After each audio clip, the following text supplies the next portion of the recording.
Hello दोस्तों, वंटा में ज्ञान Akki Chaudhary in front of you. और आज मैं आपको पढ़ाने वाला हूँ क्लास 11th का चैप्टर मांग का सिद्धांत, थ्योरी ऑफ डिमांड। तो मांग होती क्या है, क्या है मांग, हमारे जीवन में किस प्रकार से महत्वपूर्ण है, क्यों ये पूरी बुक का सबसे इंपॉर्टेंट लेसन बनता है। ठीक है, तो मांग के बारे में समझने से पहले आपको थोड़ा सा डेली लाइफ में समझना पड़ेगा मांग क्या है। सपोज दैट कि कोई ऐसा विद्यार्थी जिन्होंने कभी भी अर्थशास्त्र के बारे में नहीं पढ़ा, उसको भी मांग के बारे में पता है। और हम तो अर्थशास्त्र के स्टूडेंट है, we are student of economics, तो we have a good knowledge, we should have a good knowledge about that. ठीक है, तो मतलब क्या होता है मांग। सपोज दैट कि मेरे पिताजी, मैंने अपने पिताजी से पूछा पापा मांग क्या होती है, तो पिताजी ने बताया कि व्यक्ति की इच्छाओं को मांग कहते हैं। व्यक्ति की इच्छाओं को मांग कहते हैं। मैंने पापा से पूछा कैसे, तो पापा ने कहा कि अगर आप लाल पेन खरीदना चाहते हो, अगर आपको रेड पेन खरीदना है तो आप बाजार में जाके क्या मांगोगे, लाल पेन मांगूंगा। तो लाल पेन मतलब जो मेरी इच्छा है लाल पेन की, मैं बाजार में जाकर उसकी मांग करूंगा। तो इच्छा बराबर है मांग, जो भी मेरी इच्छा होगी मैं ही उसी उसी चीज की बाजार में मांग करूंगा। सपोज दैट कि आज मेरी मम्मी को पालक पनीर बनाने का मन कर रहा है, तो बाजार में जाके क्या करेंगे, बाजार में जाके हम पनीर और पालक की डिमांड करेंगे। तो जो हमारा मन कर रहा है, जो हमारी इच्छा है, उसके बारे में ही हम उसी की बाजार में मांग करते हैं। ठीक है, तो इच्छा बराबर है मांग। क्या अर्थशास्त्र में सिर्फ इच्छाओं को मांग कहते हैं? नहीं, अर्थशास्त्र में मांग करने के लिए तीन शर्तों का होना बहुत जरूरी है, मतलब तीन बातों का होना बहुत जरूरी है। जैसे कि देखो यहाँ पे, मांग वह मात्रा है जिसे उपभोक्ता किसी कीमत, विशेष कीमत पर और विशेष समय पर अवधि में खरीदने के लिए तैयार और सक्षम होता है। तो यहां पर ध्यान देना, कीमत और विशेष समय पर जब कोई व्यक्ति किसी वस्तु को खरीदने के सक्षम है, उसके काबिल है, वह उसे खरीद सकता है, तब जाके मांग होती है। नहीं समझ में आया ना? अब समझ में आएगा। देखो, मांग होने के लिए आवश्यक शर्तें क्या है, तीन बातों का होना बहुत जरूरी है भाई। ठीक है, वो तीन बातें कौन सी है? वस्तु को खरीदने की इच्छा, तो सबसे पहले तो वस्तु को खरीदने की इच्छा होनी चाहिए। हाँ भाई, मैं इसको खरीदना चाहता हूँ, ठीक है, पहली इच्छा होगी। अब सपोज दैट कि मेरी इच्छा है कि मुझे एक कार्गो में व्हाइट पैंट खरीदनी है। कैसी होनी चाहिए? कार्गो की होनी चाहिए। अब मैं बाजार में गया, मुझे व्हाइट पैंट भी बहुत सारी मिल गई, मुझे कार्गो पैंट भी मुझे बहुत सारी मिल गई, लेकिन व्हाइट कार्गो नहीं मिली। तो क्या मैं मांग कर पाऊंगा? मेरी इच्छा है व्हाइट कार्गो खरीदने की, व्हाइट कार्गो पैंट खरीदने की। अब बाजार में पैंटें बहुत सारी मिल गई, मुझे व्हाइट पैंटें बहुत सारी मिल गई, लेकिन वो कार्गो नहीं थी। मुझे कार्गो पैंटें बहुत सारी मिल गई, लेकिन वो व्हाइट नहीं थी। व्हाइट कार्गो मुझे नहीं मिली, तो क्या मेरी मांग पूरी हुई? नहीं हुई। तो बाजार में उसकी उपलब्धता भी होनी चाहिए। ठीक है, अब मान लो कि बाजार में वो उपलब्ध है, बाजार में वो उपलब्ध है।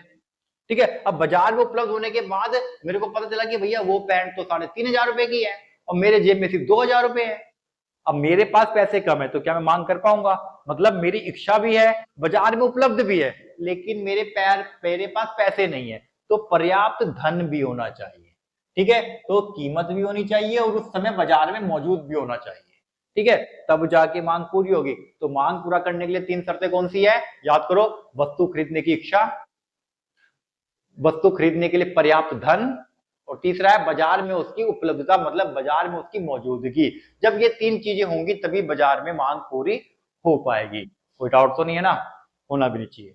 ठीक है, नेक्स्ट है हमारे पास, मांग का नियम क्या होता है। देखो, मांग का नियम होता क्या है?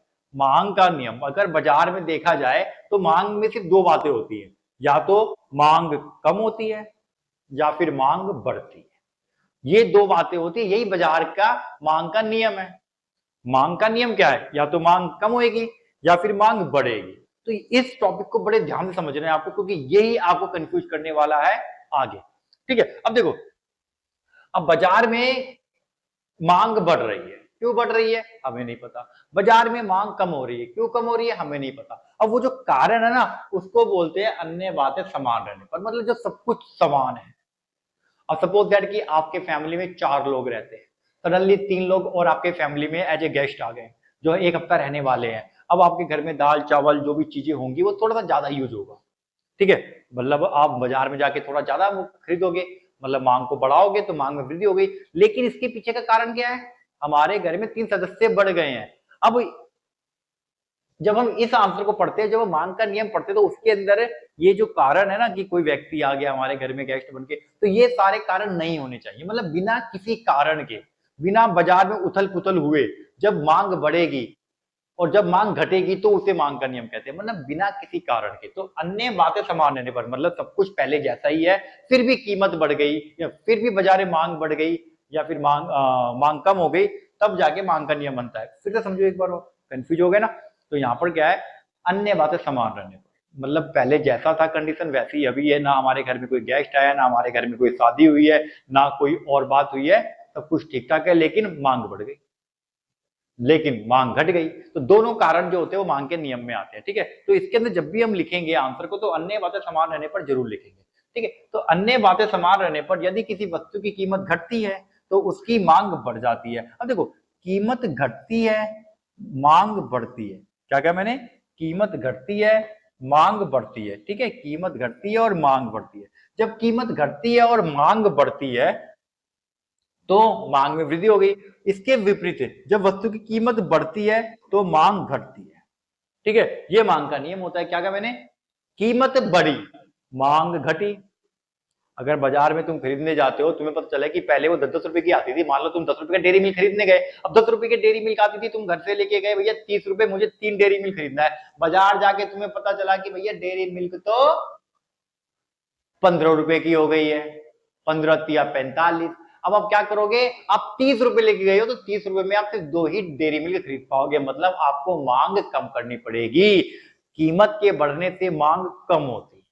ठीक है, और इसके विपरीत आप गए 30 रुपए लेके बाजार में, पता चला आपको कि मांग जो है भैया, उसकी जो कीमत है डेयरी मिल्क की वो 7 रुपए हो गई है। ठीक है, 30 रुपए लेके गए थे तुम, 7 चौक 28, तुम 28 रुपए का खरीद के लेकर आओगे 4 डेली मिल्क, और 2 रुपए बचा के भी लेकर आओगे। तो क्या किया तुमने, जब कीमत कम हुई तो तुम 3 खरीदने गए थे, 3 की जगह पे तुमने 4 खरीद लिया 7 चौक 28 रुपए की। ठीक है, तो कीमत कम होने पर मांग बढ़ जाती है, इसे मांग का नियम कहते हैं। तो मांग के नियम में दोनों बातें लिखनी है। कौन कौन सी दोनों बातें, एक तो मतलब मांग बढ़ने की, कीमत घटने की वजह से मांग बढ़ती है, और कीमत बढ़ने की वजह से मांग घटती है, दोनों बातें लिखनी है। ठीक है, अब इसका तुम्हें इसका ग्राफ भी बनाना होता है माय डियर। क्या क्या मैंने, इसका तुम्हें ग्राफ भी बनाना होता है। तो ग्राफ बनाने के लिए ध्यान देंगे,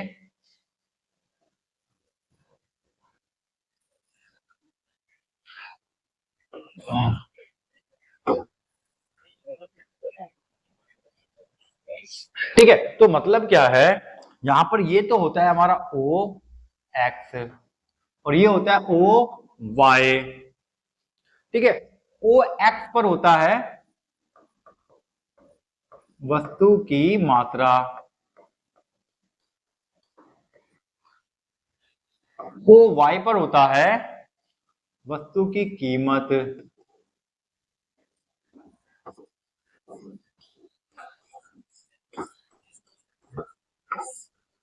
ठीक है, अब यहां पर देखो, ये हमारा होता है हमेशा P और ये होता है Q। P का मतलब कीमत, मतलब कोई ना कोई तो कीमत होगी, वो यहां पर होगी। उसी कीमत पर हम जितनी मात्रा खरीदते हैं वो हमारी मात्रा होगी। ठीक है, तो ये डायग्राम हमेशा बनाना है। इसके बाद जो हम काम करेंगे, अपने मांग का नियम जो कहता है वो बताएंगे। ठीक है, अब देखो, वस्तु की कीमत को अगर मैं बढ़ा दूं,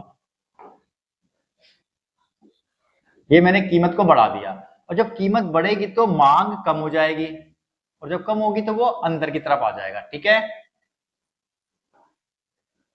ये ऊपर की तरफ जा रहा है और ये अंदर की तरफ आ गया। ठीक है, तो ये हमारा हो गया, इसको हम बोल देंगे P1, इसको बोल देंगे Q1। ठीक है, तो इसका मतलब क्या हुआ, वस्तु की कीमत OP से बढ़कर OP1 होने पर वस्तु की मात्रा OQ से घटकर OQ1 हो जाती है। मतलब वस्तु की कीमत OP से बढ़कर जब OP1 हुई तो वस्तु की मात्रा OQ से घटकर OQ1 हो गई। ठीक है, तो मांग की मतलब मांग कम हो गई कीमत बढ़ने पर। और दूसरी कंडीशन हम बताएंगे इसके अंदर, जब वस्तु की कीमत घट जाती है तो उसकी मांग, दूसरा बताएंगे हम, जब वस्तु की कीमत घट जाती है तो उसकी मांग बढ़ जाती है। ठीक है, मांग बढ़ेगी तो हम बाहर की तरफ दिखाएंगे। ठीक है, इसको हम घटता हुआ दिखाएंगे। ठीक है, तो ये हमारा नीचे की तरफ आ गई, मतलब क्या है कि कीमत इसकी घट गई। ये नीचे की तरफ आ गई तो इसका मतलब कीमत घट गई, जो कि पी पहले पी थी, P2 होने पर वस्तु की मात्रा OQ से बढ़कर OQ2 हो गई। ठीक है, तो वस्तु की कीमत OP से घटकर OP2 होने पर वस्तु की मात्रा OQ से बढ़कर OQ2 हो जाती है। इसे हम मांग का नियम कहते हैं। ठीक है, अब यहां पर देखो, तो यहां पर आपको ये चीज ध्यान दी है, ये वाली जो रेखा हम बनाएंगे ये तीनों से मिलता हुआ होना चाहिए। इसको हम कहते हैं डीडी। क्या कहते हैं? डीडी। और डीडी का मतलब होता है मांग वक्र, और ये चित्र हमारा बताता है मांग का नियम। तो ये हमारा मांग का नियम है, that's called theory of demand. ठीक है, इसे हम डिमांड कर्व भी कहते हैं। अब यहां पर आपको ध्यान देना है कि डिमांड कर्व, मैं इसको थोड़ा सा और रफ करके समझा दूं थोड़ा सा। अगर कीमत घटी तो डिमांड कर्व यहां थी, यहां से खिसक के थोड़ा नीचे की तरफ वो संचलन होती है, वो नीचे की तरफ आई, और जब ऊपर की तरफ जाएगी तो ये ऊपर की तरफ बढ़ रही है, तो इसको कहते हैं संचलन। क्या कहते हैं? संचलन। जो चलती है नीचे की और ऊपर की उसको संचलन कहते हैं। ठीक है, आने वाले एपिसोड में हम पढ़ेंगे। अभी समझ में आ गया मांग का नियम? Very good. समझ में अगर आपको आया तो मुझे कमेंट बॉक्स में जरूर बताएं कि आपको समझ में आया या नहीं आया। ठीक है, कमेंट करना बहुत जरूरी है आपके लिए। ठीक है, तो नेक्स्ट हमारा आता है मांग वक्र में संचलन। अब मैंने भी आपको बताया, ये जो हमारा बनता है ये वाली लाइन, इसे हम डीडी बोलते हैं। डीडी हमारा होता है मांग वक्र। अब मांग वक्र में संचलन कब होता है? मांग वक्र में संचलन कब होता है? संचलन मतलब चलना, जब ये नीचे की चल, या तो ये नीचे की तरफ चलेगी या ऊपर की तरफ चलेगी, तो इसको बोलते हैं मांग वक्र में संचलन। तो मांग वक्र में संचलन कब होता है?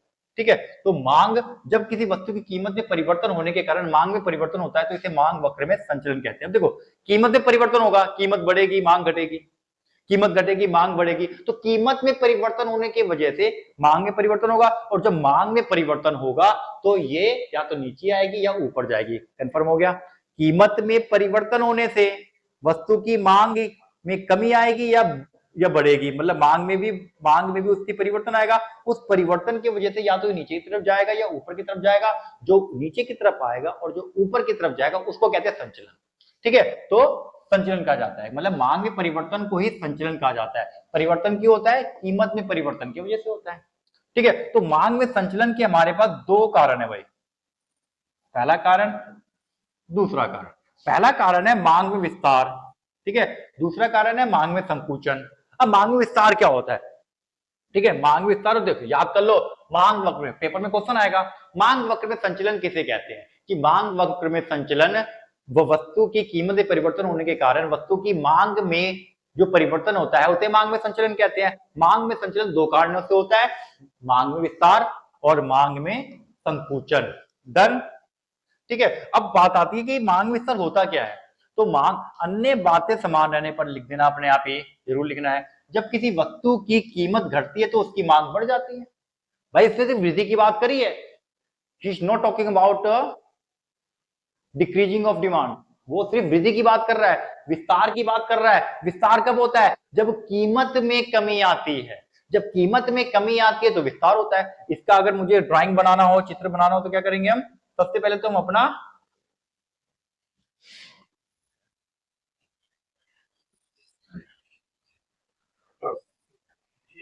अपना फिक्स पी और क्यू बना लेंगे। ठीक है, ये हमारा फिक्स पी है और क्यू है। हमें सिर्फ मांग में विस्तार को दिखाना है, मतलब सिर्फ और सिर्फ हमें मांग में जो वृद्धि होगी उसको बताना है इसके अंदर। ठीक है, तो इतना ही बताना है विस्तार में। अब देखो, अब यहां पर ये कब बढ़ेगी? जब वस्तु की कीमत में कमी आएगी तो इसकी मांग बढ़ जाएगी। कीमत हो गई P1, तो ये क्यू हो जाएगी Q से Q1। ठीक है, तो हम क्या बोलेंगे यहाँ पे? ये हो गया OX, ये हो गया OY।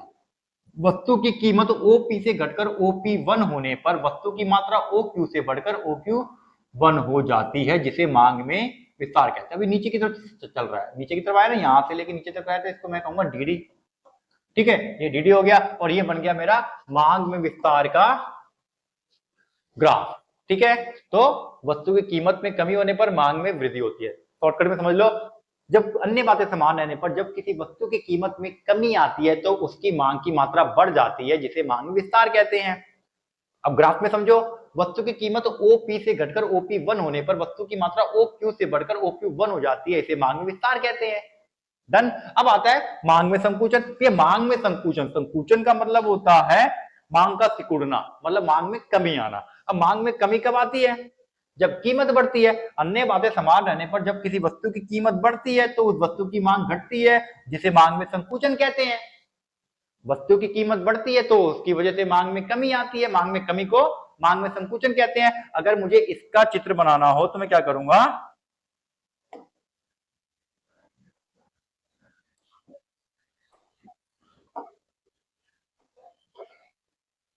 सबसे पहले मैं अपना फिक्स पी और क्यू बना लूंगा।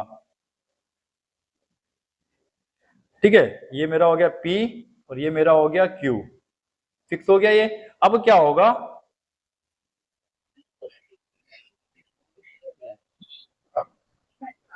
ये मेरा हो गया पी और ये मेरा हो गया क्यू। अब जब कीमत बढ़ेगी तो ये ऊपर की तरफ जाएगा, जब कीमत ये बढ़ेगी तो मात्रा भाई घटेगी। कीमत को बढ़ा दिया, मात्रा को घटा दिया। ठीक है, ये बन गया हमारा, ये हो गया हमारा डी डी। इसके अंदर ये ऊपर की तरफ बढ़ी है, क्या बोला मैंने, ये ऊपर की तरफ बढ़ी है, तो ये हो गया मेरा P1 और ये मेरा हो गया Q। ठीक है, Q1 P1 Q1। तो हम क्या बोलेंगे यहां पर, जब किसी वस्तु की कीमत, जब किसी वस्तु की कीमत OP से बढ़कर OP1 हो जाती है तो उसकी मांग की मात्रा OQ से घटकर OQ1 हो जाती है, जिसे मांग में संकुचन कहते हैं। That's called contraction of demand. तो उसे कॉन्ट्रैक्शन ऑफ डिमांड कहते हैं। समझ में आ गया? तो ये हो गया हमारा मांग विस्तार और ये हो गया हमारा मांग में संकुचन। अब हमारा, अब क्वेश्चन भाई ध्यान रखना, मांग में संचलन से शुरू हुआ था ये। मांग में संचलन किसे कहते हैं? मांग में संचलन दो प्रकार के होते हैं, मांग में विस्तार और मांग में संकुचन। ठीक है, तो मांग में संचलन से स्टार्ट हुआ था। अब आता है हमारा नेक्स्ट टॉपिक। अब नेक्स्ट टॉपिक में हम पढ़ेंगे मांग में किसका। क्या बोला मैंने? मांग में किसका। मांग वक्र में किसका। देखो अभी तक हमने क्या किया, जो मांग बनाया था वो या तो नीचे की तरफ आई थी या फिर ऊपर की तरफ गई थी, जिसको हमने कहा था संचलन। ठीक है, अब तो पेपर में क्वेश्चन ये भी हो सकता है, मांग वक्र नीचे की ओर कब चलती है, या फिर मांग वक्र ऊपर की ओर कब चलती है, ये भी आ सकता है, घुमा फिरा के पूछता है भाई। तो ये नीचे की तरफ कब चलती है? नीचे की तरफ चलती है जब मांग बढ़ती है। ऊपर की तरफ कब चलती है? जब मांग घटती है। तो मांग में वृद्धि के कारण मांग वक्र नीचे की ओर चलती है, मांग में वृद्धि के कारण मांग वक्र ऊपर की ओर चलती है। ये हो गया संचलन। लेकिन बात तो आगे भैया खिसकाव की, खिसकाव कब होता है? खिसकाव कब होता है? अब देखो खिसकाव का मतलब क्या हुआ कि मांग ऐसा होता है, पहले यहां बना, ये हो गया डी डी। अब वो जो है ना ये खिसक के क्या हो जाएगा, यहां आ गया D1 D1। मांग खिसक के इधर आ गई, या फिर मांग तो आ गई इधर खिसक सकती है या फिर इधर भी खिसक सकती है। D1 D1 इधर हो सकता है, तो इसको बोलेंगे मांग वक्र में खिसकाव। ये मांग वक्र में खिसकाव कब आई, इसको मतलब क्या होता है? देखो इसका मतलब होता है मांग वक्र में खिसकाव का अर्थ है कि वस्तु की कीमत समान रहने पर। पहले हमने पढ़ा वस्तु की कीमत घटती है मांग बढ़ती है, वस्तु की कीमत बढ़ती है मांग घटती है, मतलब कीमत में परिवर्तन हुआ था ना। यहाँ पे कीमत समान रहने पर, कीमत में कोई परिवर्तन नहीं हो रहा, there is no changement in the price. मांग में कीमत समान रहने पर, मतलब कीमत वहीं की वहीं है, भी मांग की मात्रा में परिवर्तन हो जाए, मतलब कीमत में कोई परिवर्तन नहीं आया लेकिन फिर भी मांग बढ़ गई। कीमत में कोई परिवर्तन नहीं आया फिर भी मांग घट गई। जब कीमत में कोई परिवर्तन नहीं आया और मांग में बढ़ गई या मांग में कमी आ गई, तब होता है मांग वक्र में खिसकाव। समझ में आ गया? कब होता है? तब होता है मांग वक्र में खिसकाव। थोड़ा सा 10 सेकंड पीछे जाके एक बार और सुनो, मजे से बड़ी अच्छी तरह समझ में आएगा। ठीक है, मांग बढ़ या घट जाती है, इसे मांग वक्र में खिसकाव कहते हैं। अब मांग वक्र में खिसकाव दो कारणों से होता है, मांग में वृद्धि और मांग में कमी। अब ध्यान रखना, अभी हमने पढ़ा था मांग में विस्तार। मांग में विस्तार एक अलग चीज है, मांग में वृद्धि एक अलग चीज है। मांग में संकुचन एक अलग चीज है, मांग में कमी एक अलग चीज है। तो संकुचन और कमी अलग अलग है इकोनॉमिक्स के हिसाब से, विस्तार और वृद्धि अलग अलग है इकोनॉमिक्स के हिसाब से। इन दोनों में डिफरेंस भी बताऊंगा, बस आप वेट करो और देखते जाओ। अब देखो यहां पर क्या होता है, ये बात याद रखो, यदि मांग वक्र में वृद्धि होती है, जब मांग वक्र में वृद्धि होगी तो वो बाहर की तरफ जाएगा, क्योंकि Q से Q1 होगा, बाहर की तरफ आएगा, तो ये यहां पर आ गया, इसको कहते हैं दाईं ओर खिसकाव। जब कमी होगी तो क्या होगा, अंदर की तरफ आएगा। पहले डी डी यहां था, अब ये अंदर की तरफ आ गया, मांग में कमी हो गई। इसको बोलते हैं वक्र बाईं ओर खिसका। तो पेपर में क्वेश्चन आता है मांग वक्र बाईं ओर कब खिसकता है, मांग वक्र दाईं ओर कब खिसकता है। दो चीजें हो गई, एक्स्ट्रा क्वेश्चन नहीं बता रहा हूं जो पेपर में पूछता है, ठीक है, अकॉर्डिंग टू सीबीएसई। अब यहां पर देखो, इसको समझते थोड़ा ग्राफ के थ्रू हम। मांग में वृद्धि कब होती है, जब किसी वस्तु अन्य कारण से, अन्य कारण याद रखना, कोई भी कारण है भैया, क्या हुआ कि मांग कीमत वही है हमने लेकिन मांग बढ़ा दी, क्या कारण है, कुछ भी हो सकता है, ठीक है, उसको साइड में करते हैं, लिख देना बस। अन्य किसी जब किसी अन्य कारण से समान कीमत पर, मतलब उसी कीमत पर पहले से अधिक मात्रा मांग की जाती है, तो कीमत वही है लेकिन मात्रा को हमने बढ़ा दिया है, तो उसे मांग में वृद्धि कहते हैं, ठीक है। अब देखो यहाँ पे ग्राफ से समझते हैं हम इसको।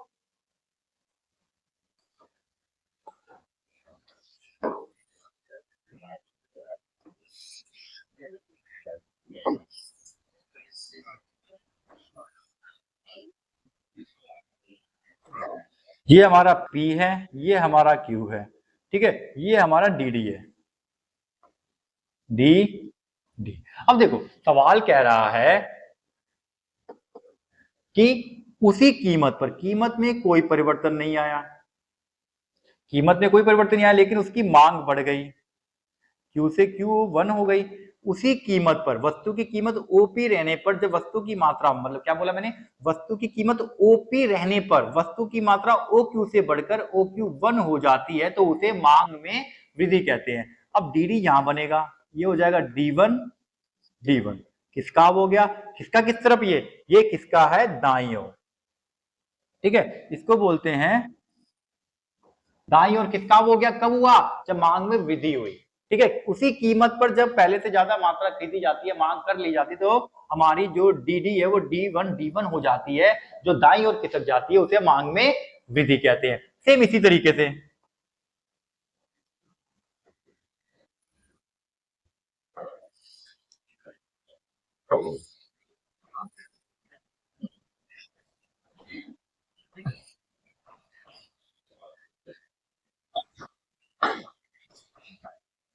सेम इसी तरीके से अब की बार क्या है कि ये DD हमारा यहां पर है, डी, ठीक है। उसी कीमत पर हमने मात्रा को कम कर दिया, तो ये Q1 अंदर आ गया। कारण क्या है भाई, मांग क्यों कम कर रहे हो, कुछ भी कारण हो सकता है, घर में अक्सर होता है ना, कभी कभी हम ज्यादा खरीदते हैं तो ग्राफ ऐसा बनता है, कभी कभी हम कम खरीदते हैं तो ये वाली कंडीशन होती है, तो वो कोई भी कारण हो सकता है, उसे कहते हैं मांग में कमी, ठीक है। जब किसी अन्य कारण समान उसी कीमत पर पहले से कम मात्रा मांग की जाती है, तो उसे मांग में कमी कहते हैं। उसी कीमत पर मात्रा को कम कर दिया, मांग में कमी हो गई, ठीक है। अब ये DD यहां बन रहा है, D1 D1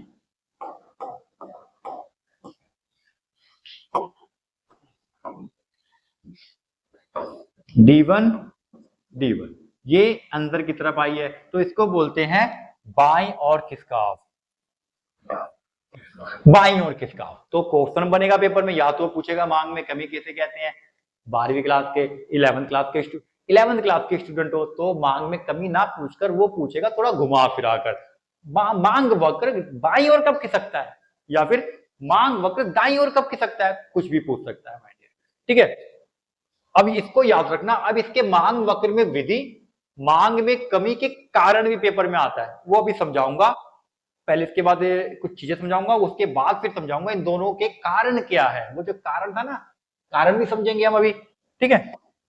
आता है संबंधित वस्तुएं, संबंधित वस्तुएं किसे कहते हैं, रिलेटेड गुड्स। तो what is the meaning of related goods, क्या होता है, देखो दो तरह की वस्तु होती है हमारे पास, दो तरह की वस्तु होती है। पहली वस्तु, अब सपोज दैट कि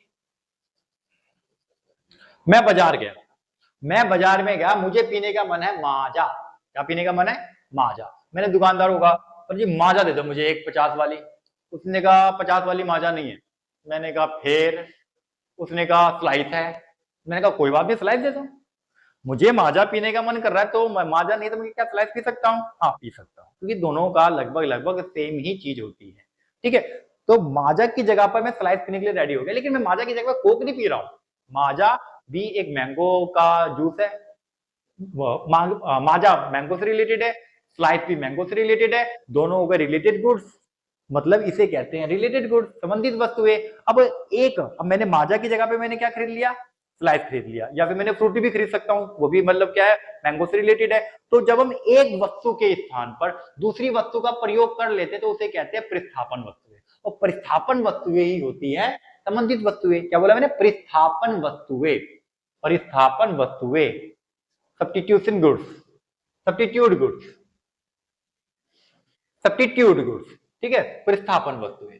पूरक वस्तुएं, देखो एक और होती है, मतलब संबंधित वस्तुएं दो प्रकार की होती है। एक तो होती है प्रतिस्थापन वस्तु, वह वस्तुएं जिनका उपयोग एक दूसरे के स्थान पर किया जा सकता है, प्रतिस्थापन वस्तु कहलाती है। जैसे गेहूं का आटा या फिर बाजरे का आटा। अब भाई आटा नहीं है, हमने मतलब गेहूं की जगह बाजरा खा लिया, ठीक है, पेप्सी की जगह पे कोक पी ली, ठीक है, माजा की जगह पे स्लाइस पी लिया, या माजा की जगह फ्रूटी पी ली, तो ये हो गया प्रतिस्थापन वस्तु। अब आता है हमारा पूरक वस्तुएं। पूरक वस्तुओं का मतलब होता है कि जब आप किसी वस्तु की मांग करते हो तो एक वस्तु के साथ हमें दूसरी वस्तु का मांग भी करना अनिवार्य हो जाता है। मतलब कि जैसे कि आपने कार खरीदी, अब जब आप कार खरीदोगे तो कार के साथ साथ आपको हर रोज पेट्रोल की मांग भी करनी पड़ेगी, ठीक है। अब मैंने चाय पत्ती खरीदी, अब चाय पत्ती मैंने खरीदी है तो मुझे हर रोज दूध की मांग भी करनी पड़ेगी, चीनी की मांग भी करनी पड़ेगी। तो ऐसी वस्तुएं जो एक दूसरे के बिना अधूरी है उन्हें हम पूरक वस्तुएं कहते हैं। वह वस्तुएं जो एक दूसरे के साथ उपयोग की जाती है और एक की मांग दूसरी की मांग को प्रभावित करती है। मतलब अगर एक को मांग करेंगे तो दूसरी मांग ऑटोमेटिकली हमें करनी पड़ेगी, मतलब जो दूसरी मांग है वही प्रभावित होगी, उसे हम पूरक वस्तुएं कहते हैं। जैसे चाय और चीनी, कार और पेट्रोल, ठीक है। तो ये पूरक वस्तु होगी और ये प्रतिस्थापन वस्तु होगी। इसके बाद हमारा आता है वेरी इंपॉर्टेंट, आय प्रभावित वस्तुएं। अब आय प्रभावित वस्तुएं क्या आती है, ध्यान से समझना, ये बहुत ज्यादा कंफ्यूज कर देने वाला टॉपिक है। आय प्रभावित वस्तुएं का मतलब होता है कि जब एक उपभोक्ता मतलब हम सबके तो उपभोक्ता है, जो भी व्यक्ति कुछ ना कुछ खरीदता है उसे उपभोक्ता कहते हैं। तो हम है कुछ ना कुछ खरीदते रहते हैं तो हम उपभोक्ता है। तो जब कोई उपभोक्ता की आय बढ़ जाती है, ध्यान देना, जब उपभोक्ता की आय बढ़ जाती है तो वो सामान्य वस्तुओं की मांग करता है। तो यहाँ पे दो वस्तुएं आपको सुनने को मिलेंगी, एक मिलेगी सामान्य वस्तुएं और एक मिलेंगी घटिया वस्तुएं। अब घटिया वस्तुएं सुनने के बाद ये मत सोचना कि वो घटिया है। घटिया वस्तुएं इकोनॉमिक्स के हिसाब से उसका नाम है घटिया वस्तुएं, लेकिन वो घटिया वस्तुएं भी हमारे डेली लाइफ में यूज होती हैं। हम खुद उसको यूज कहते हैं लेकिन फिर भी इकोनॉमिक्स में हम उसे घटिया वस्तुएं कहती हैं। और हो सकता है कि आपकी बुक में घटिया वस्तुएं ना लिख के गिफिन वस्तुएं लिखा हो, या फिर निम्न स्तरीय वस्तुएं। क्या बोला मैंने, निम्न स्तरीय वस्तुएं। और इसको थोड़ा सा रिलेटेड इसको गिफिन वस्तुओं के साथ भी करते हैं, गिफिन वस्तुएं, ठीक है। तो अब देखो घटिया वस्तुएं किस प्रकार से घटिया नहीं है वो अभी आपको समझाता हूं। अब एक उपभोक्ता है, उसकी आय बढ़ गई, अब मेरी इनकम बढ़ गई, अब मेरी इनकम बढ़ गई तो मैं जिन चीजों की मांग करूंगा उसको बोलूंगा मैं सामान्य वस्तुएं, ठीक है। सामान्य मतलब नॉर्मल गुड्स जिनकी मैं मांग करूंगा। अब मेरी आय घट गई, अब मेरी आय घट गई तो अब मैं जिन वस्तुओं की मांग करूंगा उसको बोलेंगे घटिया वस्तुएं। समझ में आया, नहीं आया, फिर से देखो, मेरी इनकम बढ़ी, मैंने जिसकी डिमांड करी वो है सामान्य वस्तुएं, मेरी इनकम घटी, मैंने जिसकी डिमांड करी वो है घटिया वस्तुएं। अब मैं डिमांड तो कर ही रहा हूं लेकिन फिर भी उसको मैं घटिया कहता हूं, ठीक है। अब आप 100 रुपए वाला चावल खाते हो, आप जब आप 100 रुपए वाला चावल खाते हो तो आप कहते हो भाई 100 रुपए वाला चावल जो है, 100 रुपए किलो वाला जो चावल है वो सामान्य वस्तु है। अब दूसरा व्यक्ति कहता है मैं 50 रुपए किलो वाला चावल खाता हूं, तो वो कहता है यार 50 रुपए वाला घटिया वस्तु है। लेकिन जब एक 50 रुपए जो खाने वाला चावल है, एक 50 रुपए खाने वाला व्यक्ति जो है वो बोलेगा कि उसके लिए वो घटिया वस्तु जो है उसके लिए वो सामान्य वस्तु है। मतलब जो व्यक्ति 50 वाला नहीं खाता है, 100 वाला खाता है, उसके लिए 50 वाला घटिया है। लेकिन जो व्यक्ति 50 वाला खाता है उसके लिए वो वस्तु सामान्य वस्तु है, ठीक है। समझ में आ गया। तो यहां पर आपको एक चीज ध्यान देनी है, दोनों कंडीशन में जब इनकम बढ़ती है तो सामान्य वस्तुओं की मांग बढ़ती है, ठीक है, मांग बढ़ रही है इस पे ध्यान देना। जब इनकम घटती है तो सामान्य वस्तुओं की मांग बढ़ती है। दोनों कंडीशन में मांग बढ़ रही है, लेकिन आय यहां जब आय बढ़ रही है तो ये सामान्य वस्तुओं की मांग बढ़ रही है, जब आय घट रही है तो सामान्य घटिया वस्तुओं की मांग बढ़ रही है। तो दोनों कंडीशन में मांग का बढ़ना ही होता है, ठीक है, समझ में आ गया। अब हम करेंगे अब हम करेंगे मांग में वृद्धि के कारण और मांग में कमी के कारण। तो मैंने कहा था अभी थोड़ी देर बाद समझाऊंगा। अब देखो मांग में वृद्धि के क्या कारण है और मांग में कमी के क्या कारण है। तो मांग में वृद्धि होती है जब प्रतिस्थापन वस्तुओं की कीमत में वृद्धि होती है। अब कैसे प्रतिस्थापन वस्तुओं की कीमत में वृद्धि होती है। अब देखो मान लो कि बाजार में मेरे पास प्रतिस्थापन वस्तुओं के नाम पर एक माजा है और एक फ्रूटी है। अगर माजा के कीमत में परिवर्तन आता है, मान लो कि माजा के प्राइस बढ़ गया, अगर माजा की प्राइस बढ़ गई तो हम बाजार में माजा खरीदना बंद कर देंगे और हम खरीदना स्टार्ट कर देंगे फ्रूटी को। हम फ्रूटी खरीदना स्टार्ट कर देंगे भाई। ठीक है, अगर माजा के कीमत में परिवर्तन आता और माजा के रेट अगर कम हो गए तो हम बाजार में फ्रूटी की मांग बढ़ा देंगे, मतलब मांग में वृद्धि हो जाएगी। किसकी? प्रतिस्थापन वस्तुओं की मांग में। दूसरी तरह हमारा आता है पूरक वस्तु की कीमत में कमी। अब मान लो हमारे पास कार, मान लो हमारे पास कार है। अब कार जो है मार्केट में पेट्रोल के रेट बढ़ते जा रहे हैं, बढ़ते जा रहे हैं, बढ़ते जा रहे हैं। तो कार चलाने वाला अगर मिडिल क्लास व्यक्ति है जिसने बड़े मतलब जो है पैसे जमा कर करके कार खरीदे, भाई पेट्रोल कहां से करवा पाएगा? पेट्रोल नहीं भरवा पाएगा तो मांग में कमी हो जाएगी। लेकिन अगर पेट्रोल के रेट में कमी आ गई तो बाजार में मांग, आदमी किस्तों पे कार बाइकें खरीदना स्टार्ट कर देंगे क्योंकि पेट्रोल सस्ता हो जाएगा। तो वृद्धि हो जाएगी किसमें? बाइकों की डिमांड में वृद्धि हो जाएगी। ठीक है, उसके बाद आता है उपभोक्ता की रुचि और पसंद में वृद्धि। इसको अच्छी तरह समझना। देखो उपभोक्ता की रुचि, अगर आप हो, आपके इंटरेस्ट में चेंजमेंट आ गई है, पहले आप कोई चीज इस्तेमाल करते थे लेकिन अब वो आपको अच्छा लग रहा है, अब आपने मार्केट में कोई नई चीज देख ली है उसकी जैसी, तो आप उसकी डिमांड बढ़ा दोगे। अब जैसे कि सपोज दैट कि तुम्हारी फेवरेट एक्टर है आलिया भट्ट। अब आलिया भट्ट तुम्हारी फेवरेट एक्टर है और वो टीवी पर आ रही है डव साबुन का ऐड करते हुए। जैसे ही उसने कहा ये जो मेरी गोरी गोरी त्वचा है ना, ये मैं डव लगा लगा के गोरी हुई हूं, मैंने पोता है पूरे शरीर पे अपने डव साबुन को, तब जाके मैं इतनी गोरी हुई हूं। तो तुम जो उसके फैन हैं वो क्या करेंगे? वो मार्केट में डव साबुन की डिमांड को बढ़ा देंगे। अब वो डव साबुन वाले ने आलिया भट्ट को 5 करोड़ रुपए दिए भाई ऐड करने के लिए, और 10 करोड़ उपभोक्ता डव साबुन की खरीदारी कर लेंगे। ठीक है, और होना कुछ भी नहीं है, तुम्हें पता है। अब एक फेयर लवली है, फेयर लवली की कंपनी वाले कहते हैं कि 7 दिनों में गोरापन पाए। फेयर लवली क्या कहती है? 7 दिनों में गोरापन पाए। 7 साल से यूज कर रहा हूं, ये काली चमड़ी काली की काली है, आज तक गोरी नहीं हुई।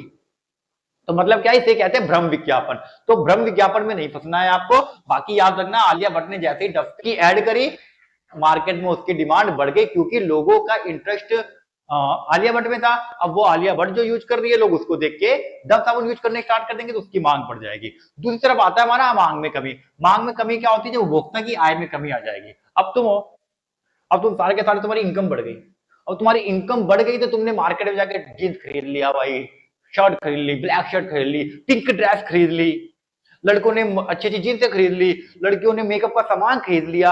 अब मेकअप के सामान जब खरीदा तो भैया उसकी मांग बढ़ गई कब? जब आय बढ़ी। लेकिन अगर तुम्हारी आय घट गई तो घर से बाहर निकलना बंद कर दोगे तुम तो, क्योंकि कोई पहचानेगा ही नहीं। मेकअप किट जो खत्म हो गया है, पैसा भी नहीं जो खरीद पाए। तो क्या होता है कि उपभोक्ता की आय में जब कमी होती है तो बाजार में मांग में कमी आ जाती है। दूसरी तरफ है प्रसारण वस्तु की कीमत में कमी। अब प्रसारण वस्तु सोचो, माजा का रेट बढ़ गया, माजा कंपनी ने अगर अपने माजा के रेट बढ़ा दिए तो मार्केट में फ्रूटी की डिमांड कम हो जाएगी, क्योंकि जब माजा ने अपना रेट बढ़ा दिया तो फ्रूटी खरीदेंगे क्यों? माजा ही खरीदेंगे ना। तो याद रखना, वैसे तो कंपनी अगर 3 के एग्जांपल देता हूं मैं, माजा, फ्रूटी और स्लाइस, ये तीनों के रेट मार्केट में समान है। या तो सबके सब 40-40 रुपए में बेच रहे हैं या सबके सब 50-50 रुपए में बेच रहे हैं। ठीक है, क्यों? क्योंकि इनके बीच में है गला काट प्रतियोगिता। गला काट प्रतियोगिता का मतलब ये होता है कि अगर उनके कीमत में 2 रुपए की भी कमी कर दी गई तो लोग उसके जो प्रतिस्थापन वस्तुएं हैं, अगर माजा ने 40 की जगह पे 38 का बेचना स्टार्ट किया तो 2 रुपए के चक्कर में स्लाइस की कंपनी, जो स्लाइस वाले हैं, वो स्लाइस पीना ही बंद कर देंगे। क्योंकि हमारा कोई शौक नहीं है कि मुझे माजा ही पीना है, भाई स्लाइस ही दे दो। मेरे को अगर माजा पीने का दिल है तो मैं बाजार में जाऊंगा, माजा दे दो, माजा नहीं स्लाइस दे दो, स्लाइस नहीं फ्रूटी दे दो। कुछ ना कुछ तो दुकान वाला रखता ही है तीनों में से। ठीक है, तो इनके बीच में गलाकाट प्रतियोगिता होता है। पूरक वस्तु की कीमत में वृद्धि। अब पूरक वस्तुएं क्या होती है? पूरक वस्तुएं मतलब अगर पेट्रोल के रेट बढ़ जाएंगे तो मार्केट में मिडिल क्लास लोग तो बाइक चलाना बंद कर देंगे। ठीक है, पेट्रोल के रेट बढ़ जाएंगे तो बाइकों की मांग कम हो जाएगी। उपभोक्ता की रुचि में परिवर्तन। ठीक है, वो वही आलिया भट्ट ने अगर डव साबुन को छोड़ के उसको किसी और कंपनी ने कहा कि 7 करोड़ रुपए दूंगा मेरे साबुन का ऐड कर दो, तो भैया लक्स वाले ने दे दिया 7 करोड़ रुपए आलिया भट्ट को। अब आलिया भट्ट लक्स का साबुन का ऐड करना स्टार्ट कर दिया। जैसे ही उसने लक्स साबुन का ऐड किया, मार्केट में क्या होगी, डव साबुन की जो अभी वृद्धि हुई थी उसकी मांग में कमी आ जाएगी। ठीक है, तो हमेशा ही ऐसी होता है। अगर आप लक्स साबुन के हो तो अभी प्रेजेंट में बताओ आपके टाइम पर, क्योंकि हमारे टाइम पे लक्स साबुन का ऐड करती थी ऐश्वर्या राय, उसके बाद लक्स साबुन का ऐड करना स्टार्ट किया कैटरीना कैफ। अभी आपके टाइम पे लक्स साबुन का ऐड कौन कर रहा है, मुझको कमेंट बॉक्स में जरूर बताना। ठीक है, अब नेक्स्ट आता है हमारा मान्यताएं। अब आता है हमारा मान्यताएं। भाई मान्यताएं क्या होती हैं, मतलब मांग के नियम की मान्यताएं होती है। मान्यताएं मतलब लिमिटेशंस होती हैं कि मांग का नियम कहां लागू होगा कहां लागू नहीं होगा। अब तुम सोचो कि तुम कह रहे हो सर जी हमारे गांव के अंदर हमारे घर में 4 व्यक्ति है, गांव से 6 व्यक्ति और आ गए, अब तुम्हारे घर में 10 व्यक्ति हो गए, तो मांग तो भैया पहले से ज्यादा करने लग गए हो तुम। चावल दाल चाय पत्ती चीनी जो घर के घरेलू यूज होते हैं उसकी डिमांड बढ़ जाएगी तुम्हारे घर में।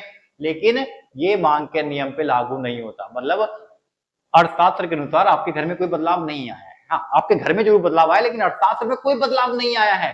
वो उसकी मान्यता है कि ऐसा कोई बदलाव हम मांग के नियम में काउंट नहीं होती है। क्यों नहीं होती है भैया, अगर तुम्हारे घर के अंदर की जो मांग बढ़ी है तो जिस घर से वो आए हैं गांव के, तो उसकी मांग कम भी तो हुई है। और जो अर्थव्यवस्था है वो पूरे इंडियन लेवल, मतलब एक जो होता है नेशनल लेवल पे काउंट होती है। तो इसलिए उस नेशनल लेवल पे जो ना सब कुछ सेम है, there is no changement. Changement सिर्फ तुम्हारे घर में आई है, और हमारी गवर्नमेंट को हमारे घर से कोई मतलब नहीं है। समझ में आ गया ना, गवर्नमेंट को हमारे घर में क्या हो रहा है उससे कोई मतलब नहीं है, उसको मतलब सिर्फ अपने वोट बैंक से है। ठीक है, उसके जो वोट बैंक में आता है वो उसके लिए अच्छा कर रही है, जो उसके वोट बैंक में नहीं आता है उसके लिए वो बुरा कर रही है। ठीक है, they are not thinking about us. मांग का नियम तभी लागू होता है जब अन्य सभी कारक स्थिर हो, जैसे उपभोक्ता की आय रुचि प्राथमिकता में आने में परिवर्तन ना हो। अब तुम्हारी रुचि बदल रही है रोज, मम्मी कल सुबह मैं चाय ब्रेड खाऊंगी, मम्मी कल सुबह मैं ऑमलेट खाऊंगी नाश्ते में, मम्मी कल सुबह मैं बिस्किट खाऊंगी। तो तुम्हारी अगर रुचि में कोई परिवर्तन आ रहा है तो वो मांग के नियम में कोई काउंट नहीं हो रहा, काउंटलेस है वो। उपभोक्ता की आय में कमी में, उपभोक्ता की आय में कोई परिवर्तन ना हो, अगर उपभोक्ता की आय में परिवर्तन हो रहा है वो भी काउंटलेस है। ठीक है, संबंधित वस्तु की कीमत में कोई परिवर्तन हो रहा है, अब प्रसारण वस्तु की कीमत में परिवर्तन आ गया। अब देखो प्रसारण वस्तु की कीमत में परिवर्तन आ गया तो लोगों ने माजा छोड़कर फ्रूटी खरीदना स्टार्ट कर दिया। नेशनल इनकम में चाहे इसका पैसा काउंट हो चाहे इसका पैसा काउंट हो, दोनों बिक रही हैं, दोनों में से कोई एक चीज बिक रही है, नेशनल लेवल पे सिर्फ इतना ही जरूरत है, तो फर्क नहीं पड़ता। वैसे ही पूरे वस्तुओं में कोई कीमत में परिवर्तन आ जाए तो फर्क नहीं पड़ता। अब नेक्स्ट आता है हमारा वेरी इंपॉर्टेंट, मांग को निर्धारित करने वाले तत्व। मांग को निर्धारित करने वाले तत्व। अब मांग को निर्धारित करने वाले तत्व होता क्या है, देखो पेपर में कई प्रकार से क्वेश्चन पूछता है, आपके बुक में ये कई प्रकार से होगा। मांग को प्रभावित करने वाले तत्व, या फिर मांग को निर्धारित करने वाले तत्व, या फिर मांग फलन। इसको मांग फलन भी कहते हैं। मांग फलन, फलन का मतलब होता है हमेशा ही फलनात्मक इकाई। फलनात्मक मतलब क्रियात्मक इकाई, जो कार्य हो रहा है, जो फंक्शन है, जो कार्य है, हम इसको कार्य बोल देते हैं। चलो ठीक है, तो ये बुक में आपको या तो मिलेगा निर्धारित तत्व के नाम से, या फिर बोलेगा प्रभावित करने वाले तत्व के नाम से, या फिर वो बोलेगा मांग फलन के नाम से। ठीक है, अब देखो अब बाजार में मांग प्रभावित हो रही है, किस चीज की वजह से हो रही है वो चीज यहां पर हमें पढ़ रही है। मतलब पीछे हमने जितना भी पढ़ा है ना वो सब के सब घूम फिर के दोबारा से आएगा। ठीक है, अब देखो मांग को प्रभावित करने वाले तत्व जो होते हैं वो 2 प्रकार के होते हैं, एक तो होता है बाजार व्यक्तिगत मांग और एक बाजार मांग। व्यक्तिगत मांग का मतलब ये होता है कि आप अपने घर में बैठ के जो जो चीजें मांग कर रहे हो उसे व्यक्तिगत मांग में बोलते हैं, व्यक्तिगत मांग बोलते हैं। और बाजार में एक दुकानदार जो मांग कर रहा है आगे से उसे बाजार मांग बोलते हैं। ठीक है, अब व्यक्तिगत मांग को याद करने के लिए आप याद कर लो कि P, P R, T Y E और एक होता है डी। पी का मतलब होता है वस्तु की कीमत, मतलब प्राइस। पी आर का मतलब होता है, आर मतलब रिलेटेड गुड, पी मतलब प्राइस, मतलब संबंधित वस्तु की कीमत में परिवर्तन। टी का मतलब होता है टेस्ट में परिवर्तन। वाई का मतलब होता है इनकम, तो याद कर लो वाई का मतलब क्या होता है, आय। और ई का मतलब होता है एक्सपेक्टेशन, क्या होता है एक्सपेक्टेशंस। और डी का मतलब होता है डिमांड। ठीक है, डी का मतलब डिमांड, पी आर का मतलब संबंधित वस्तु, टी का मतलब उपभोक्ता की रुचि, वाई का मतलब उपभोक्ता की आय, पी का मतलब वस्तु की अपनी कीमत, और ई का मतलब भविष्य में संभावना, मतलब एक्सपेक्टेशंस। ठीक है, इन सबके बारे में थोड़ा थोड़ा पढ़ना है हमें, और आपको समझ में आ चुका है, लेकिन फिर भी वो पढ़ना पड़ेगा। बस व्यक्तिगत मांग को प्रभावित करने वाले तत्व, देखो 5 नंबर का पेपर में आ सकता है ये, जब 5 नंबर का आएगा तो सभी पॉइंट्स को एक्सप्लेन करना पड़ेगा 2-3 लाइनों में विद एग्जांपल। लेकिन आजकल पेपर में पता कैसे पूछता है, पेपर में पूछता है संबंधित वस्तुओं की कीमत किस प्रकार से मांग को प्रभावित करती है। क्या बोला मैंने? संबंधित वस्तु की कीमत किस प्रकार से मांग को प्रभावित करती है। 3 नंबर में पूछ सकता है या 4 नंबर में पूछ सकता है, या पूछेगा वस्तु की कीमत किस प्रकार से मांग को प्रभावित करती है। मतलब इन 5 पॉइंट में से कोई एक पॉइंट को 3 या 4 नंबर का भी पूछ सकता है, तो आपको ये 5 के 5 पॉइंट बढ़िया तरीके से एक्सप्लेन करना भी आना चाहिए। अगर 4 नंबर में आ गया तो अच्छी तरह से एक्सप्लेन करना है माय डियर, ठीक है। तो संबंधित वस्तु है, देखो वस्तु की कीमत क्या है, वस्तु की कीमत बढ़ने पर उसकी मांग घट जाती है, मतलब मांग प्रभावित हुई। वस्तु की कीमत घटने पर उसकी मांग बढ़ जाती है, मतलब मांग प्रभावित हुई। तो इन द बोथ केसेस मांग प्रभावित हो रही है। संबंधित वस्तु की कीमत, संबंधित वस्तु की कीमत में परिवर्तन होने से किसी वस्तु की मांग प्रभावित होती है, ठीक है। अब पता है प्रतिस्थापन वस्तु है, अब मान लो कि माजा के रेट बढ़ गए तो फिर फ्रूटी की डिमांड बढ़ गई, माजा के रेट घट गए तो फ्रूटी की डिमांड घट गई। जब इसके रेट घटेंगे तो लोग इसको खरीदेंगे, मतलब मांग प्रभावित हुई। पूरक वस्तु है, कार के रेट बढ़ गए, पेट्रोल बिकना बंद हो गया, पेट्रोल के रेट घट गए, कार बिकना शुरू हो गया, मांग प्रभावित हो गई। समझ में नहीं आया ना? रिवाइज करके 10 सेकंड पीछे जाओ, दोबारा सुनो, ठीक है। उपभोक्ता की आय, अब उपभोक्ता की आय, अब तुम्हारी आय बढ़ जाएगी, बाजार में मांग बढ़ जाएगी, तुम्हारी आय घट जाएगी, बाजार में मांग घट जाएगी। आय बढ़ेगी तो सामान्य वस्तुओं की मांग बढ़ेगी, आय घटेगी तो घटिया वस्तुओं की मांग बढ़ेगी। रुचि और प्राथमिकता, तो रुचि और प्राथमिकता में क्या है कि आपकी रुचि में परिवर्तन आ गया तो मांग में परिवर्तन आ जाएगा। आपकी रुचि किसी चीज को लेकर बढ़ जाएगी तो जो पुरानी वस्तु है उसकी मांग घट जाएगी, जो पुरानी वस्तु में तुम्हारा रुचि था। तो हमारी बॉडी के अंदर, मतलब देखो रुचि, आपको पता है कि आपको प्रेजेंट टाइम में कुछ चीजें बुरी लगती है, ठीक है, वो बचपन में हो सकता है कि आपको अच्छी लगती हो, या फिर हो सकता है भविष्य में आपको अच्छी लगे। हो सकता है कि आपको करेला पसंद ना हो, लेकिन भविष्य में आपको करेला पसंद हो सकता है दोबारा से। आपको भिंडी पसंद ना हो, भविष्य में आपको दोबारा भिंडी पसंद हो सकता है। अब ये पसंद और नापसंद जो होता है ना, हमारी बॉडी के हार्मोन्स डिसाइड करते हैं। कई बार हमारी बॉडी जैसे जैसे बड़ी होती है, हमारी बॉडी के अंदर हार्मोन सिस्टम भी चेंज होता रहता है, और हार्मोन बदलने से हमारे जो जुबान की टेस्ट होती है उसमें बदलाव आते रहते हैं, ठीक है। तो अपने घर में अपनी मम्मी या अपने पापा से पूछना, पापा क्या आपको बचपन में कोई चीज ऐसी थी जो आपको पसंद नहीं थी लेकिन आजकल आपको बड़ा पसंद आता है।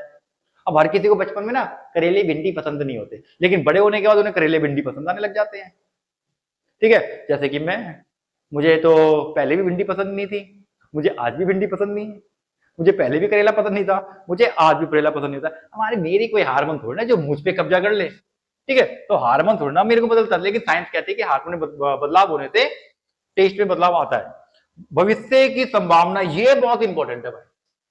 सोचो, अगर आपको पता चले बाजार में चीनी की कीमत 40 रुपए किलो से 70 रुपए किलो होने वाली है, क्योंकि बाजार में चीनी नहीं है, रेट बढ़ने वाले हैं, तो तुम क्या करोगे? भविष्य की खबर अभी तुमको मिल गई है कि कीमत बढ़ने वाली, तुम बाजार में जाके अभी 4 किलो 5 किलो चीनी की जगह पे 20 किलो 15 किलो चीनी खरीद के रख लोगे, प्रेजेंट में मांग बढ़ा दोगे, प्रेजेंट में मांग बढ़ जाएगी, ठीक है। तो अगर हमें कोई ऐसी इंफॉर्मेशन मिलती है जो भविष्य में कीमत को बढ़ा देगी, तो हम वर्तमान में उसकी मांग बढ़ा देंगे, ठीक है। उस करने से ज्यादा पावरफुल हम है। तू हमको मतलब रुलाएगा भविष्य में, तुझे मैं आज रुला देता हूं, मैं आज ही खरीद के ले आऊंगा, ठीक है। तो ऐसा होता है। अगर भविष्य में तुमको पता लग जाए कि भैया भविष्य में इसकी कीमत गिरने वाली है, तो तुम बाजार अभी मार्केट में कम खरीदना स्टार्ट कर दोगे, उसकी मांग गिरा दोगे, बाद में खरीदेंगे, ठीक है, बाद में खरीदेंगे। तो इस तरीके से ये हमारा 5 पॉइंट होते हैं समाप्त, और आगे आता है हमारा बाजार मांग। तो व्यक्तिगत मांग में 5 पॉइंट पड़ते हैं, बाजार मांग में सिर्फ 2 पॉइंट है। अब देखो बाजार के अंदर बहुत सारे उपभोक्ता है, 1 दुकान 2 दुकान 3 दुकान 4 दुकान। मान लो कि तुम एक सब्जी मार्केट में जाते हो, जो एक वीकली मार्केट होती है, वहां पर बहुत सारे मतलब जो ना रेडी लगा के बैठे होते हैं, शॉप पे दुकान खोल के बैठे होते हैं, तो काफी सारे लोग बैठे हुए हैं, उनको हम एग्जाम्पल के तौर पर लेते हैं। किसी वस्तु की बाजार मांग का तात्पर्य उस वस्तु की सभी उपभोक्ताओं की व्यक्तिगत मांगों के योग से होता है, अर्थात किसी वस्तु की विभिन्न कीमतों पर उपभोक्ता की आय मांगी गई कुल मात्रा का बाजार मांग कहते हैं। देखो समझो, मान लो कि तुम हो बच्चे, तुम हो ए, तुम्हारे पड़ोस में एक घर है बी, तुम्हारे बगल में भी एक घर है सी, तुम्हारे पीछे भी तो एक घर है डी। तुमको चाहिए 1 किलो मिल्क, इसको चाहिए ½ kg मिल्क, इसको चाहिए 1.5 किलो मिल्क, इसको चाहिए 3 किलो मिल्क, ठीक है। सब व्यक्ति ने अपने अपने घर की मिल्क खरीदना स्टार्ट कर दिया, मतलब ये व्यक्तिगत है, ये व्यक्तिगत है, ये व्यक्तिगत है, ये व्यक्तिगत है। लेकिन जब हम इसको जोड़ते हैं और जाते हैं हम जो हमारे मार्केट में एक बड़ी सी शॉप होती है उससे खरीदते हैं। अब वो शॉप क्या करता है, वो तुम्हारे लिए पहले इसके लिए 1 kg ऑर्डर करके रखता है अपने पास, फिर इसके लिए ½ kg, फिर तीसरे वाले के लिए 1.5 kg, और फिर इसके वाले के लिए 3 kg। टोटल मिला के 1 2 5 6 kg दूध वो पहले से ही अपनी दुकान में रखता है। तो जो बाजार मांग होती है उसके मतलब थोड़ा बहुत तो उसको आइडिया होता है कि उसके रोज के कितने पैकेट मिल्क के बिकने वाले हैं या फिर उसकी कितनी मतलब रोज की बिक जाती है, तो उस आइडिया के हिसाब से वो सबको ऐड करके वो बाजार मांग करता है। ठीक है, वो बाजार मांग है। बाजार मांग का मतलब क्या हुआ, ध्यान देंगे अब यहाँ पर, किसी वस्तु की विभिन्न कीमतों पर उपभोक्ताओं द्वारा मांगी गई कुल मात्रा के को बाजार मांग कहा जाता है। कुल मात्रा को बाजार मांग कहा जाता है। ठीक है, बाजार मांग को प्रभावित करने वाले तत्व जो होते हैं 2 है भाई हमारे पास। एक तो होते हैं जनसंख्या का आकार और एक होता है आय का वितरण। ठीक है, तो जनसंख्या का आकार, अब किसी जगह पे तुम रहते हो वहां पे बहुत सारे लोग रहते हैं, तो उस एरिया में जो बाजार है उसकी मांग भी अधिक होती है। अगर किसी एरिया में आप रहते हो जिस एरिया में बहुत कम लोग रहते हैं, तो वहां का जो बाजार है वहां की मांग भी कम होती है। ठीक है, तो डिपेंड करता है कि जनसंख्या कितनी है हमारे आस, उसके अनुसार ही हमारी बाजार मांग तैयार होती है। आय का वितरण देखो भाई, आय का वितरण इकोनॉमिक्स से समझना है इसको। अब आय का वितरण देखो, मान लो कि तुम अभी जॉब करने नहीं गए हो, ठीक है, 12वीं क्लास पास करने के बाद शायद तुम जॉब पे भी जाओ। जब जॉब पे जाओगे तो मान लो तुम्हारी पहले से सैलरी होती है 20,000 रुपए। जब पहली बार तुम्हारे हाथ में 20,000 रुपए आएगा ना, समझना भाई आय का वितरण समझा रहा हूं, जब पहली बार तुम्हारे जेब में 20,000 रुपए आएंगे तो तुमको पता नहीं है 20,000 रुपए कैसे खर्च करने हैं। हो सकता है कि 20,000 रुपए खर्च भी हो जाए और तुम्हें कुछ पैसे कम भी पड़ जाए, यार 20,000 में तो कुछ हुआ ही नहीं। लेकिन जब नेक्स्ट मंथ में दोबारा 20,000 रुपए आपको मिलेंगे तो आपको थोड़ा सा आइडिया हो चुका होगा कि इन पैसों को कैसे खर्च करने और कैसे मुझे थोड़ा बहुत बचाना है। हो सकता है कि उस महीने आपको पूरे 20,000 रुपए खर्च हो जाए, लेकिन आपको ऐसा फील ना हो कि मेरे को थोड़ी बहुत कमी पड़ गई। हाँ, जितना खर्चा था उतना तुमने निपटा दिया। लेकिन जैसे जैसे तुम आगे बढ़ते जाओगे, इसी 20,000 रुपए में आप अपना सारा कुछ खर्चा भी कर लोगे और कुछ पैसा सेव भी कर सकते हो। हाँ, ये डिपेंड करता है कि कुछ समय के बाद उसी सैलरी में आप सब कुछ मैनेज करना स्टार्ट कर लोगे और कुछ पैसे बचाना भी स्टार्ट कर सकते हैं। ठीक है, एट द बिगिनिंग वो चीज नहीं दिखेगी, पर एट द एंड वो चीज आपको दिखेगी। ठीक है, ये इकोनॉमिक्स है, ऐसा होना है। ये मत सोचना कि ऐसा नहीं होगा, ऐसा होगा। हमारी लाइफ में हुआ है, तुम्हारी लाइफ में भी होगा। ठीक है, तो इसे आय का वितरण कहते हैं। अब आय का वितरण यहाँ पर क्या है कि तुमने सीख लिया है कि कितना पैसा कहां पर खर्च करना है। तुम्हारे घर में देख लो, तुम्हारे घर के अंदर ही पैसा आता है। अगर फैमिली में जो भी इनकम आती है उस इनकम को बच्चों की फीस पर, बच्चों की बुक्स पर, घर के अनाज पर, ठीक है, बिजली का बिल, सारे खर्च करने के बाद जो पेरेंट्स होते हैं वो थोड़ा बहुत बचाने भी लेते होंगे। तो इन सब चीजों से मांग रेडी होती है, बाजार मांग रेडी होती है। ठीक है, आय का वितरण ये बताता है कि देश की कुल आय अमीर और गरीब लोगों के बीच किस प्रकार विभाजित है। यदि आय का वितरण असमान तो अमीर वर्ग की विलासिता वस्तुओं की मांग अधिक होती है, और अगर आय का कम है तो वो गरीब वस्तु होगी। देखो अब होता क्या है कि अब यहाँ पर थोड़ा सा क्या समझना है तुम्हें कि अब उपभोक्ता की आय है। अब हमारे जो बाजार के अंदर अमीरों की आय अलग है, मतलब ज्यादा है, गरीबों की आय अलग है, मतलब कम है। तो अमीर लोगों से जो उनका पैसा है वो ज्यादातर खर्च होता है कार पे, रेफ्रिजरेटर पे, एयर कंडीशन पे। ठीक है, मतलब विलासिता वाली वस्तुएं, लग्जरियस चीजों पे वो ज्यादा खर्च करते हैं। ठीक है, लेकिन जो गरीब व्यक्ति होते हैं वो अपनी डेली लाइफ की चीजों पे ही पैसा खर्च कर पाते हैं। ठीक है, अब वही अगर आय का वितरण समान है, ये चीजें समान चल रही है, 20,000 चल रही है, तो आय का अधिक समान है तो आवश्यक वस्तुओं की मांग अधिक होती है। अगर आय का वितरण समान है तो तुम्हें समझ में आ चुका है कि तुम्हें गेहूं, चावल, पंखा, साइकिल, इन सबको किस प्रकार से खरीदना है, किस प्रकार से मैनेज करना है। ठीक है,